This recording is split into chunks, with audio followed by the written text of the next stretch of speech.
जैसे हमारे पास इन रूट जो है ना, फॉर एग्ज़ाम्पल जो बंदा आज पहुंच रहा है पिंडी, उससे फ़ोन पे हम राब्ते में होते हैं कि भाई कोई मसला मसाइल हो, वो हमें बता देते हैं कि इस कोच के इस यूनिट का मसला है, तो वो हम उसको टॉप प्रायोरिटी पे अटेंड करते हैं, क्योंकि जो है पैसेंजर की सबसे ज़्यादा कंप्लेन एसी के लिहाज से होती है। एसी की कूलिंग जो है वो मस्ट प्रोवाइड करनी होती है।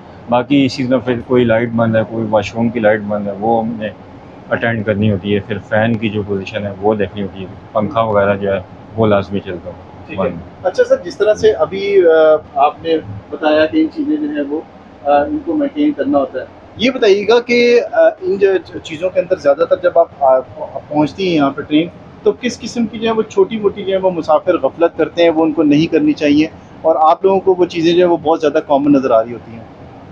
उसमें सर देखें ना, ये जैसे देखें सिंपल, ये पोर्टेबल यूएसबी सॉकेट है। ठीक ये है, देखें, अब इसमें आपको नज़र आ रहा है ये जो है ये डैमेज हुआ हुआ है पोर्ट, ठीक है। ये डैमेज हुई हुई है, बाकी तीन बिल्कुल ठीक हैं। तो अक्सर जो है ना पैसेंजर जो है ना इसको बहुत गलत तरीके से यूज़ करते हैं। इसमें जो अपनी डाटा केबल है ना वो मतलब गलत तरीके से बगैर देखे उसमें लगा रहे होते हैं, इस वजह से ये डैमेज, इसकी बहुत ज़्यादा कंप्लेन होती है।